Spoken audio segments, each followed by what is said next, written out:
I do not store powder, I might take a sip, I might hit the blunt, but I'm liable to trip. I ain't popping no pill, but you do as you wish. How's everybody doing? Good? I feel like I'm about to start my stand-up career right now, so guys, make sure you laugh at all my jokes.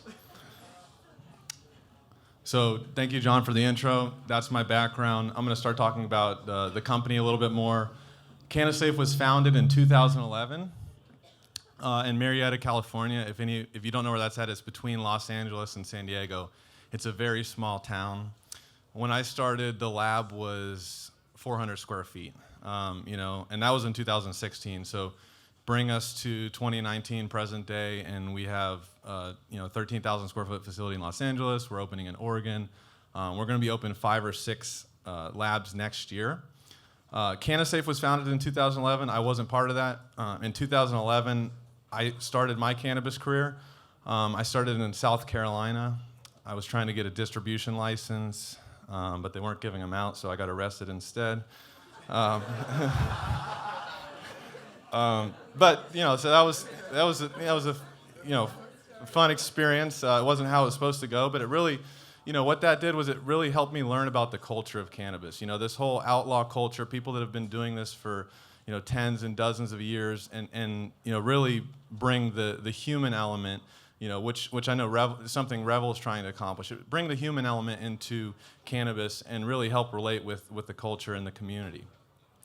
And we really pride ourselves on that, within our own business and all of the clients that we work with. We want to tie, that into what we are all doing. It's an education.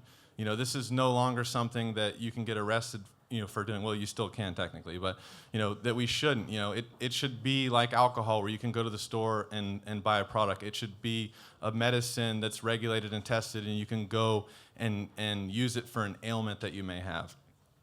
One of the things I'm most proud about at Cannasafe is we were the first accredited testing lab in the world. And what's significant about that is that the ISO 17025 has become the standard in almost every cannabis state that has a licensed program, where the labs have to become licensed. And what an ISO accreditation is, or any accreditation, it's basically a third party comes in and checks and make sure that you're doing what you say you're doing, that you're following your SOPs, that you have chain of custody, all those things. There's accreditation for manufacturing, pretty much every different type of business in the cannabis industry. And I feel it's really important that we all adopt this. This is the type of professionalism and accountability that we're all going to need to overcome things like this vaping situation, that's occurred in the illicit market. Currently in California, we do about 1/3 of all the batch tests. We test for many of the larger brands in California, so it ends up being about 50% of the products. There's some examples on the screen of our testing sticker on the back of our products. We have a design team that works on aesthetics. So if you are buying products, but especially in California or even in the other state, you want to check and make sure that it says tested by somebody and that there's cannabinoids, that it's passed the contaminant testing. And the reason that's important is because that's really the biggest distinguisher from the illicit market. They're not doing any of this in the illicit market. In the regulated market, anybody that's associated with a brand that was speaking in Itama or Cresco, they spend a lot of money, they spend a lot of time testing their products. All the legitimate brands do. And it's so that there's no instances like we're seeing on the media today, which I'm going to talk about more with the illicit vape cart market. So I'm going to tell you guys, if you're not familiar with a COA, many of you who are in the business might understand what that is and know how to read it. But for you consumers who want to know, say, how do I know my product's safe, or how do I know it's tested, and what do I look for if I see a COA? Because we're starting to see people adopt QR codes on products.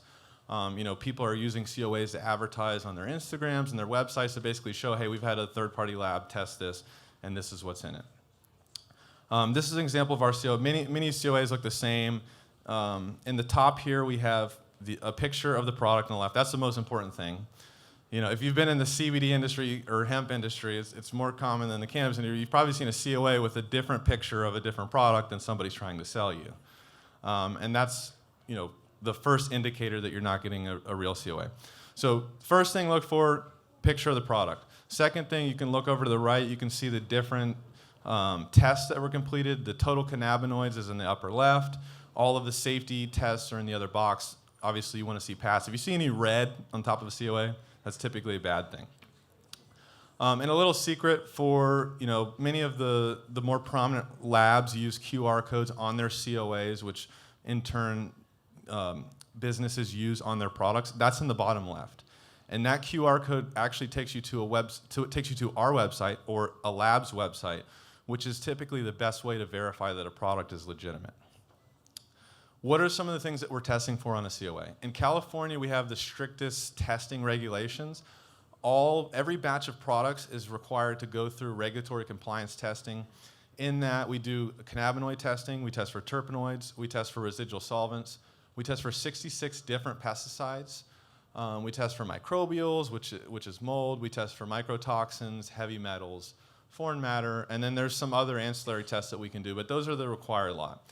And if you flip through a COA, on the front page, typically you'll see the cannabinoids, terpenes. The rest of the tests involve the safety screening. So if you see green on the first page, typically you're good to go beyond that point.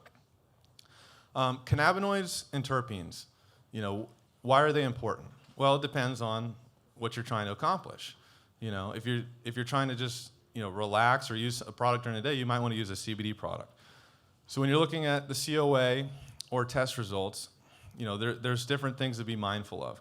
THCA is in flower products, and it's undecarb, meaning that if you ate flower, you're not going to get high or intoxicated. Whereas if you ate Delta-9, which you can see on this COA, you can see a small amount of Delta-9, which is what distillate is. It's in edibles, it's in vape carts, it's been decarbed, so it means it's been heated up. You actually get intoxicated from that product. This is big, tying into the problem that we're seeing with the health scares in the vape industry.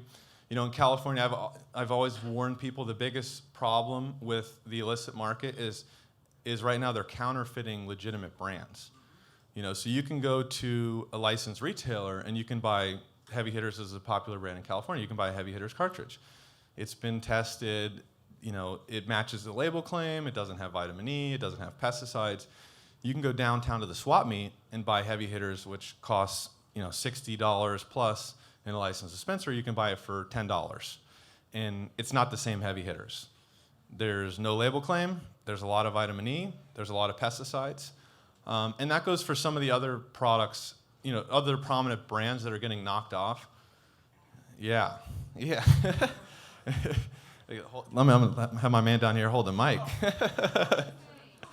Yeah, no, that's the real scare with right now what's going on is, dank vapes isn't the only one that's bad. People are actually knocking off legitimate and mainstream brands and using contaminants in there. So we did a study. We actually broke vitamin E being in the illicit cartridges to NBC. Shout out to the best PR team in cannabis. We tested some products for NBC and we were looking for vitamin E. What we did is we did the California required testing compared to, on regulated cartridges and illicit cartridges. To no surprise, the California samples, none of them had vitamin E. All of the ones that were on the shelves at retailers passed pesticide and all the other contaminant tests. Literally every single one of the illicit cartridge batches that we tested failed for something. Think about that. That's pretty significant. 100% passed on the legal side, 100% failed on the illicit side. We saw things from pesticide levels at 1,500% of the limits. Some of these were as high as what the CDC would consider fatal dosing. Almost all of the illicit cartridges, probably like 70, 80% contained vitamin E acetate, which, as a laboratory having done the research and seeing vape carts for the past 3+ years, we feel that is one of the main causes of the illness and deaths associated with it, just based on the amount of volume of vitamin E in these samples. We're seeing up to 40% vitamin E. And since I started doing this in 2016, we've seen significant amounts of pesticides in illicit market cartridges and products, and there haven't been any fatalities. This year, we saw vitamin E as a cutting agent introduced to the masses, and we're seeing 42 deaths associated with vaping. In the time frame that California has started regulatory compliance testing, which is January 1 of 2018, there's been 30+ million vape cartridges sold in that market, and there has not been a single death attributed to a single one of those cartridges. As a follow-on to our vitamin E study, we actually recently did an inhalation study, which, thank you, Ramon, for the shout-out earlier. We're the first lab to do that, and we really want to lead that charge because that is a very important question. Not only what is in your cartridge, but what does it turn into when you vape it? Like, what are you actually inhaling? The tobacco industry obviously is notorious for figuring out after the fact what kind of carcinogens people were inhaling. So now we have the vaping industry, and we're really trying to get ahead of that. And the comparison is it's an HPHC list by the FDA, and what that is a list of contaminants that is it better or worse than a cigarette? And that's kind of the barometer. These are some of the listed brands that we tested for, and the vitamin E percentage that are in them. And as you can see here with this last slide, this is what you're inhaling on the legal side, cannabinoids, terpenes, a very small portion of other, whereas in the illicit side, in the green is cannabinoids. So you can see in the illicit side, you're not inhaling very many cannabinoids. You're inhaling more cutting agents, flavoring, and all of those things turn into carcinogens when they're vaped. Thank you, guys.